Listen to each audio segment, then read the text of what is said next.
Bueno, y seguimos acá con Fernanda Vallejos. Habíamos quedado en comenzar, digamos, a recorrer esta historia de la deuda externa. Habíamos marcado un punto fundamental respecto de la historia de esta última deuda externa y de la que el país en este momento y el gobierno se está encargando y está viendo situaciones muy complejas y difíciles, donde, bueno, estamos invitados a defender la patria.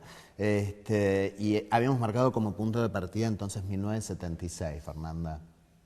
En 1976, porque fíjate que, bueno, por todo lo que decíamos, ¿no? Cómo se da este proceso, pero yendo puntualmente a la cuestión de la deuda, cuando la última dictadura irrumpe en el gobierno de facto, la deuda externa argentina no llegaba a los 8.000 millones de dólares y la verdad no era un problema para la economía hasta ese momento la cuestión de la deuda, porque además veníamos de todo un proceso anterior donde con vaivenes y con matices, pero esencialmente después del peronismo la Argentina había quedado completamente desendeudada, ¿no? Y si bien se fue tomando deuda en el periodo de la proscripción, no había llegado a ser una situación realmente preocupante ni que fuera determinante para la economía. A partir de este momento la historia condicionara cambia. la independencia de tener políticas propias.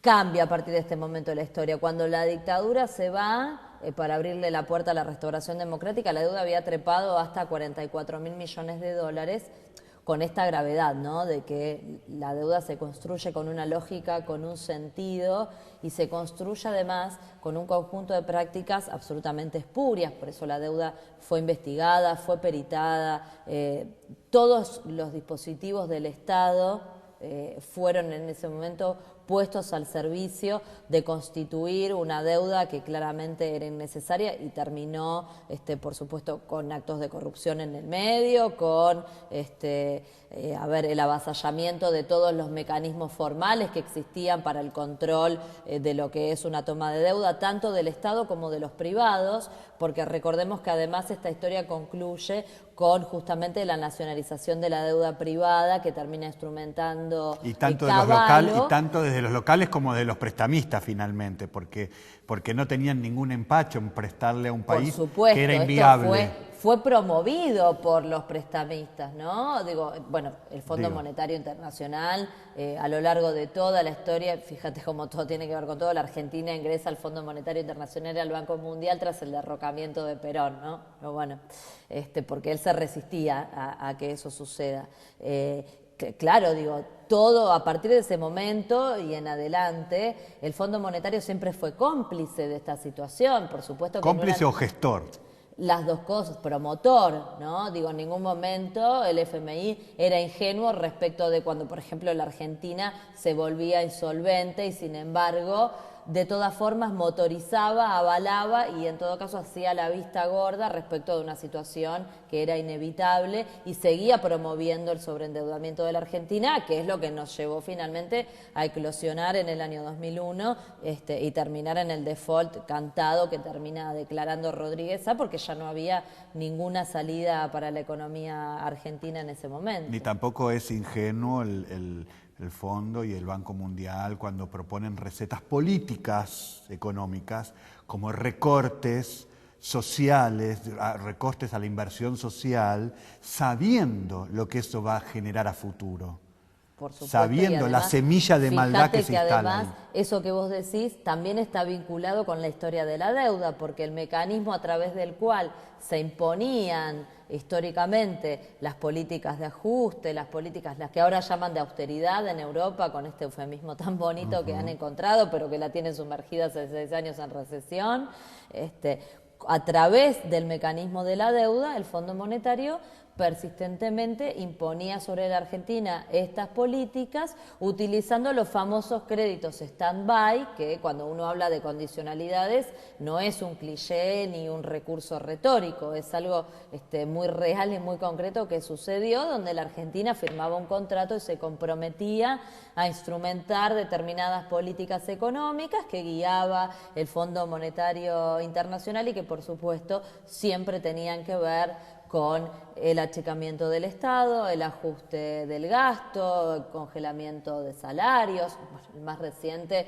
fue sobre finales del gobierno de la Rúa, ¿no? Las últimas operaciones, el blindaje y el megacanje también vinieron de la mano con este tipo de políticas. Ustedes todos recordamos, ¿no? Lo que sucedió con las jubilaciones, lo que sucedió con los empleados públicos. Hablemos de años, pensemos que tenemos una audiencia que excede a nuestro país. Hablamos de Cavallo, dando por el sentido de que todos sabemos de quién hablamos. Hablemos de años, hablamos del ministro de Economía, en qué gobierno, porque hay un proceso que es interesante también, desnudar. El Plan Cóndor no terminaba en el 82. Sabemos que era un plan económico pensado para el 2000 y pico. O sea que todas estas acciones también están dentro de aquel Plan Cóndor. Cambiaron de socios, en vez de ser militares con rango, son civiles contratados por gobiernos presionados por estas recetas políticas que le dicen contraten a mi agente local, fulano de tal. Yo diría que con estas recetas quedaron, económicas que dan quedaron a continuidad la al Plan luz Cóndor. unos socios que no veíamos. En todo caso, O quedaron no es a que la luz cambiaron como de tales, socios, o sino quedaron quedaron como a la luz tales. como tales. ¿Por qué? Indudablemente, digo, es cierto lo que dice Alex, la dictadura le abre la puerta a la instalación del neoliberalismo en la Argentina y por supuesto lejos estuvo de haber terminado con el cierre de la etapa dictatorial y la apertura de la restauración democrática en la Argentina. De hecho, el neoliberalismo se extiende ininterrumpidamente durante 3 décadas hasta finales de los 90, principios de los 2000.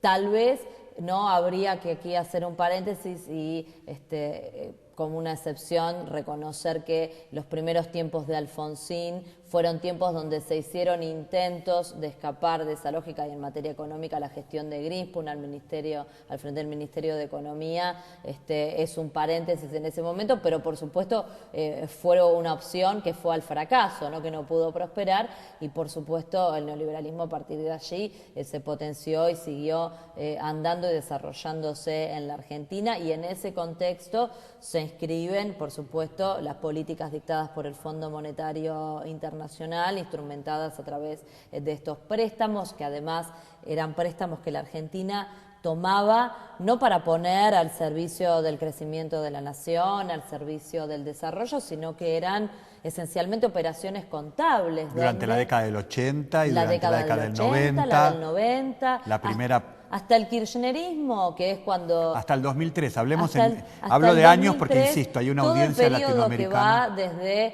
va desde Alfonsín hasta el 2003, en que llega Néstor Kirchner a la presidencia y empieza a desandar ese camino. Todo el periodo previo es un periodo, salvo por supuesto entre el 2001 y el 2003, que ya habíamos declarado el default y por lo tanto no había más endeudamiento, pero todo el periodo previo fue un periodo de renegociaciones permanentes, de canjes y megacanjes de la deuda externa argentina que había comenzado a construirse durante la dictadura, que en cada negociación y renegociación terminaba incrementándose la carga de la deuda, lejos de alivianarse, y que por supuesto la última frutilla de esa torta fue, como decía, el canje y el megacanje. Hay que entender, por supuesto, que la década del 90 es un momento de agudización de ese proceso de sobreendeudamiento por la necesidad de financiar la ficción de la convertibilidad, en el contexto de un conjunto de políticas y de políticas económicas en particular que hacían que la economía argentina fuera persistentemente deficitaria en materia comercial en divisas. Por lo tanto, era una economía que no generaba divisas genuinas, que necesitaba financiarse en dólares y que utilizaba el mecanismo del endeudamiento permanente para sostener ese mismo esquema. Bien, con esto hemos llegado a más o menos lo que pasó desde el 76 al 2003. Y a un entendimiento. Nos queda empezar a ver qué pasó a partir del 2003, así que vamos a dejar esto para después de la tanda. Así es.